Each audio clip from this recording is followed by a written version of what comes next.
Good afternoon and welcome to our final Happy Paws Sunday afternoon chat of the year, our Christmas special, if you like. And we're going to do a little review and reflections of 2024. And with Lisa, our founder, we're going to talk about what's happening in 2025 for Happy Paws. Before we start, though, may I please ask that you like, subscribe and share this video so that we can grow our channel. We now have 200 subscribers, woohoo, and we'd love to reach 300 at some stage next year, and we can do that with your help. So please do subscribe, and then you'll get all our news all of the time. So Lisa, welcome to the chat. Hi Dominique, how are you doing? I'm really well. Only a couple of days till Christmas. I'm so glad that we could have this final chat of the year because I really think it's been quite an amazing year for Happy Paws, and I wanted to bring it all together in sort of one chat, if you like, of all the things that have happened this year and what's going to happen next year. So I wanted to start with some statistics for people. How many new rescues do you think we've done this year? Oh, golly, that is a good question. I think from memory, it's probably around the 170 mark. It's amazing. 170 dogs rescued this year. Alone. Yeah. That's Crazy, an enormous figure. That's an enormous figure. And how many dogs have reached the UK and are now with their UK families? I don't have the exact figure, but I think it's around 110 to 120 that have actually made the trip this year, which has been phenomenal, for us as a small charity. So yeah, they're all very much living the dream over here now. It's been lovely because obviously we had the last transport come over in November, so we're getting all the updates of how those little ones are settling in, and it's amazing. We basically, you set out with really a hope, I guess, that you don't have to rescue that many, because obviously you don't want to see such cruelty, but they just kept coming in 2024, and we just obviously couldn't say no, and obviously with all the law changes in Turkey and one thing and another, and it just, we've rescued quite a few, and to see the 110 odd over here with their families has been absolutely wonderful, absolutely fantastic. So that means 110 dogs are going to be spending their first Christmas in a loving home this year. Oh, 100%. Yes. And it's just lovely because, like I say, we're getting all the updates and all the rest of it from the families, and seeing the dogs, meeting Santa Paws and going out on their sort of walks and snuggling up by a lovely Aga or a nice warm fire, or, so many things like that. And you just can't help but think a few months ago they were, sort of in desperate need. And here they are, absolutely cherished and loved so much within their family unit, and that's all they want. I think they all think that they're so super happy, super grateful, and it's just so nice to see those updates from the families. It's amazing. Well, I'm lucky enough to be one of those families because I don't know whether you can see my little madam down there, Layla. She's having her chewy stick at the moment, but she was one of the arrivals this year. Yeah, she was. And what a transformation from abandoned with no hope at all. Then she comes under the Happy Paws banner, as I say, and then sort of progresses on to a family like yourself. And could they ask for more? Well, the answer is no, they couldn't. Because every night I snuggle into her, I just adore her. I just adore her. I'm a little bit obsessed, I do know that. But she's just lovely, Lisa. She's just a dream. She's a dream for me, particularly.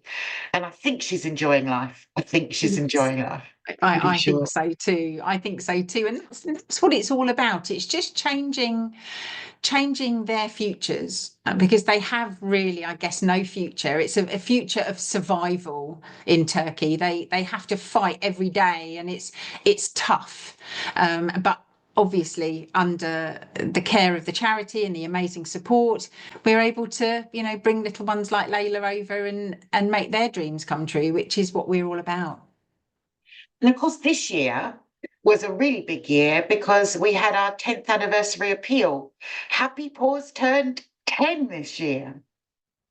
Figures, can you believe it? Oh goodness, just crazy. I don't know where the time's gone, to be fair, but it's just amazing. It's just such a wonderful thing to think about, the 10-year anniversary. It was certainly very special for me personally, and it's just a really nice milestone to get to, and to actually sort of think about, our journey from very humble beginnings to something I think that's actually quite special.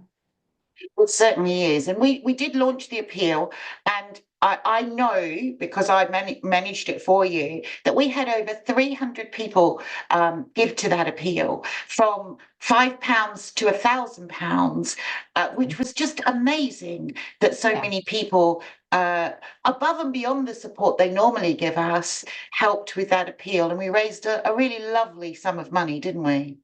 We did, and it was just so lovely to feel that warmth from the support, because again, you sort of think, this started out as a very, very small dream of mine, but it's generated so much love and so much support from so many people, and that is incredibly humbling from my point of view, because it's almost like I feel that people believe in what we're doing, and believe in our work and trust us, to make sure that we do what we say on the tin, but actually we're out there making a difference. And that comes, from lots of support from lots of different people. And it's just so lovely and so wholesome to actually feel that.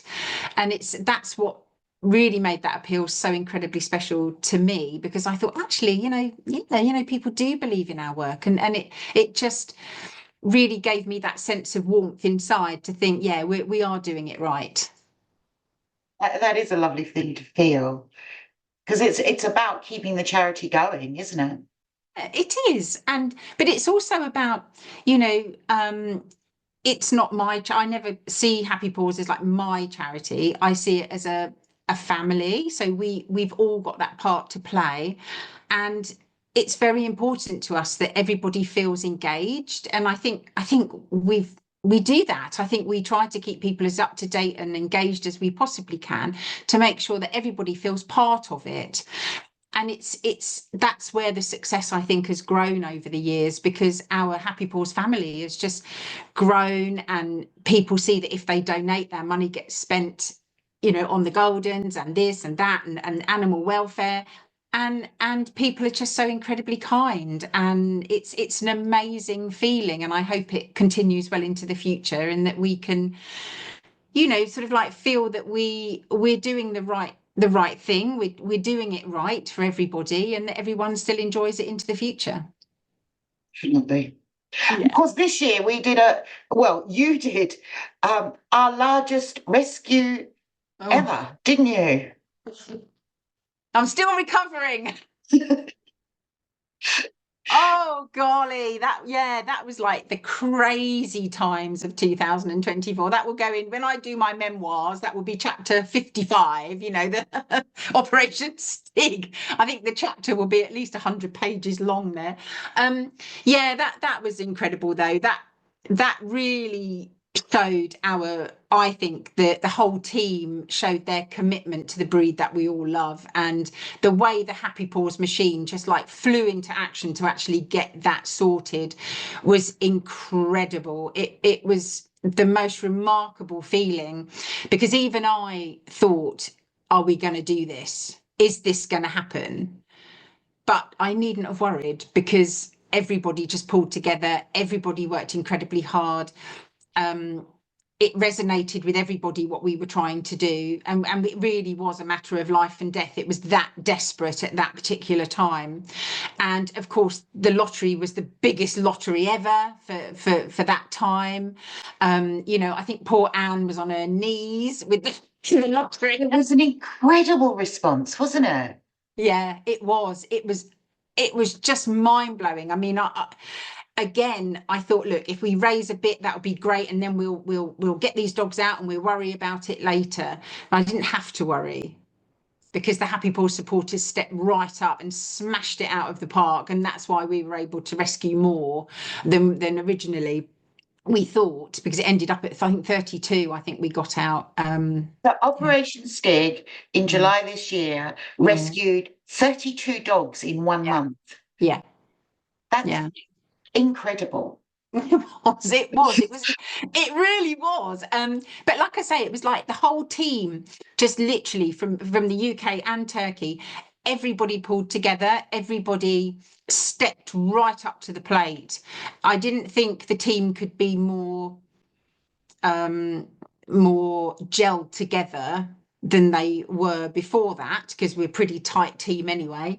But it was incredible. Everybody just went that extra mile, and we did it. And I remember, like, obviously a couple of weeks later, after all of this sort of like settled down, I remember just sort of collapsing in a chair thinking, well, one, what happened there? It was a bit dramatic, but I just could not believe, and I was so proud of everybody, like the team here, the team in Turkey, the supporters. It was such an amazing group effort, and it's thanks to that group effort that those dogs are alive today. And that was the purpose, that was the mission, was to get them out. So, you know, we did it as a team, and you know, yeah. So that was something that will definitely. Would I want to do that every month? Probably not. We want the stress. Hopefully, fingers crossed, that we have got back to normal a bit more now, which is good. But yeah, that was an amazing time for the charity. You're doing rescues all the time, aren't you? I mean, it doesn't stop with Operation STIG, does it? There was that beautiful dog that you rescued the other day, Andy, from the streets. Yeah. Gorgeous wee soul, gorgeous wee soul. Anyway, his new life begins now, doesn't it? Yes, very much. He is in a bit of a bad way, bless him, but they all start off in a bad way, and they, you know, we get them right. He's a good boy. He's very sweet, and there's no reason why we don't think he'll be able to eventually come to the UK. So, you know, sort of one step at a time. He's over there now, sort of, he's safe. That's the main thing, because unfortunately in the area that he was rescued, they are known for unfortunately sort of, you know, killing their dogs quite rapidly, and not in a very, it was not definitely not in a humane way. So obviously we saved Andy, but we also took the little black dog as well, which was his friend, and we will be supporting him and making sure that he gets a good home as well. Which is lovely, really lovely, really lovely. Yeah. So as 2024, I mean, it's been a big year, Lisa. It's been a big year. As the year comes to a close, is there one particular moment, memory that sort of sticks out in your mind that you will remember forever? Like, because every rescue, every day, I think, is special within the charity. But I do think, for me personally, it is the 10-year anniversary. You know, I started the charity with like £1. You know, sort of, wasn't quite sure where it was going to go. It was a hobby. I thought, oh, I'll just do this, you know, and sort of just see how it goes. And then 10 years later, would I have said we would have been in this position? Well, the answer would be no, certainly not. I never would have imagined that it could have grown into something really special. And of course, you know, it's just meeting so many different people from different walks of life. That's what's really very important to me, is that I think that's just a byproduct of the charity, is bringing together so many like-minded people that love animal welfare, and Goldies, obviously, because that's our breed of choice. But it's just that feeling that people believe in what you do. And I think that resonates with me. And I felt very, very humbled, you know, sort of this year, because I thought, well, actually, we did put the call out to help. Everybody stepped up. It was incredible. And that really made me feel quite quite emotional, because I just thought, actually, yeah, people really do believe in our work. And that was something very special. And I do hold that very much close to my chest, really. I think it's just really nice to think that people really do appreciate what you do. So you should. You should Yeah. definitely.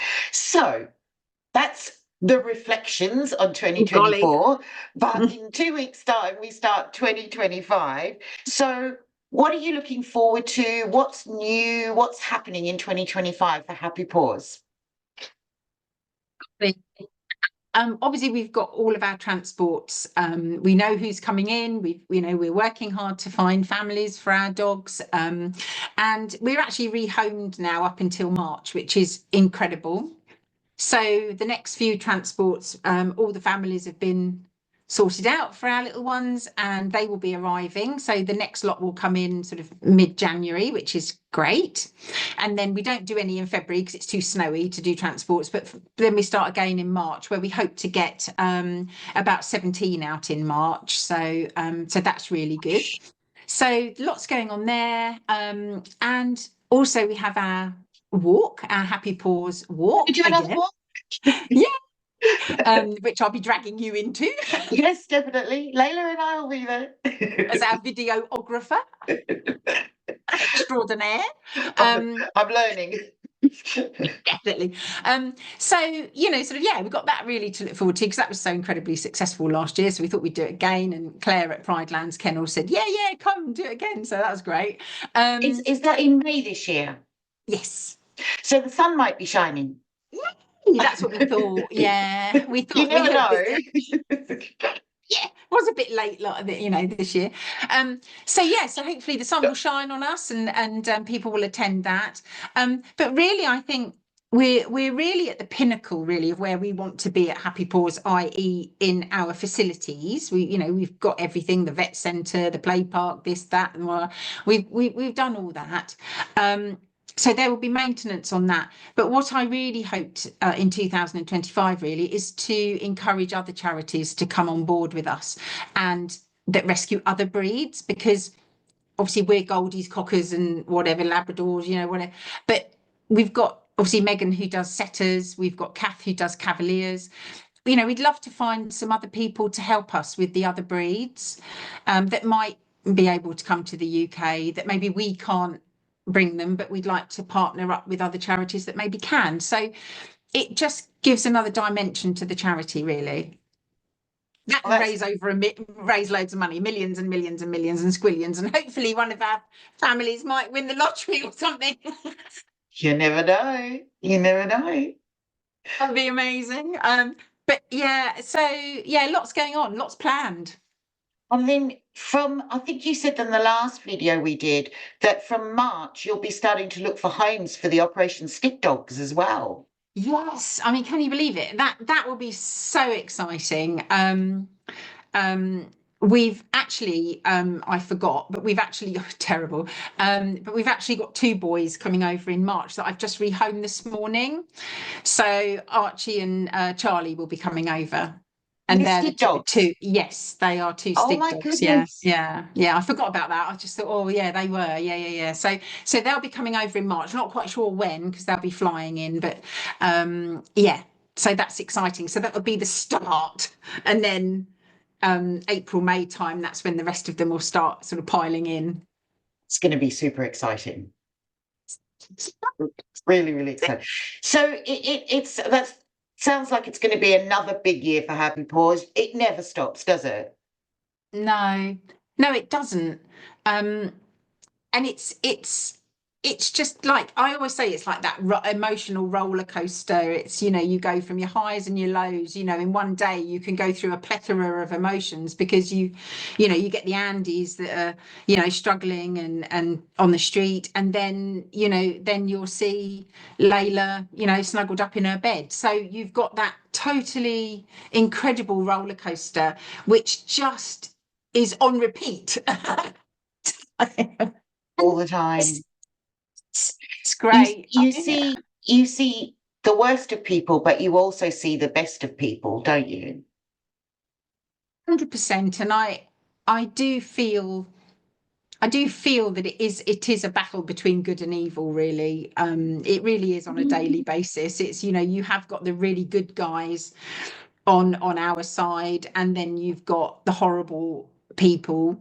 But then I think, would, you know, I like to think that, you know, the horrible people, sometimes I just think actually you just need educating. You just need educating to actually stop this nonsense, you know. But unfortunately that is a hard task, to try and change hearts and minds.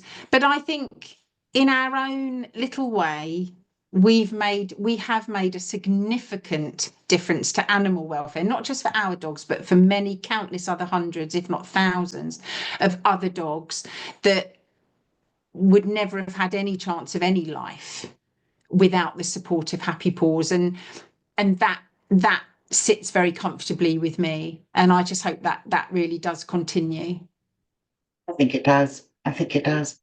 So, do you have a little Christmas message to our supporters, to our families, to the Happy Paws team? Is there any message you'd like to send this year? Oh golly, I mean, thank you just doesn't sound enough. But I think for me, I feel I feel so incredibly lucky that I have the most incredible team around me who support me and how I run Happy Paws. I feel very fortunate, that we have a very good team in Turkey who work incredibly hard on the ground. They each bring so much to the party, as do the team in the UK. Like, you bring the wonderful Instagram and YouTube and videos and all sorts of things like that. Things I don't have any idea how to do, Dominique. So you're totally, you know, very special to the charity. And Anne, who works so incredibly hard with the lottery and She's the amazing. auction. Oh, you know, just couldn't do without her, really. And you know, just everybody. It's, as I say, it's not really, I guess, what we do for the charity. It's the fact that people all over want to help.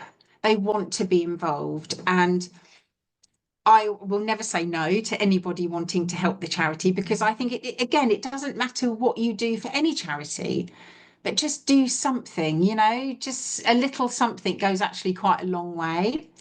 But of course, without our supporters, we wouldn't be able to do the work that we do, because it does all come down to support and money. And that's where we feel incredibly fortunate. You know, so without the Happy Paws Barmy Army, as they're affectionately known, we wouldn't be able to do what we do. So I guess what I'm saying is, it's the Happy Paws charities really should be called the Happy Paws family, because that's exactly what it is. And we all love each other, we respect each other, and through those relationships, things get done. And that's how we work, and that's how we'll roll in the future. Totally agree.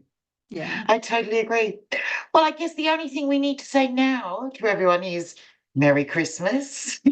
Happy New Yes, Year. yes. We're looking forward to 2025. A lot going on.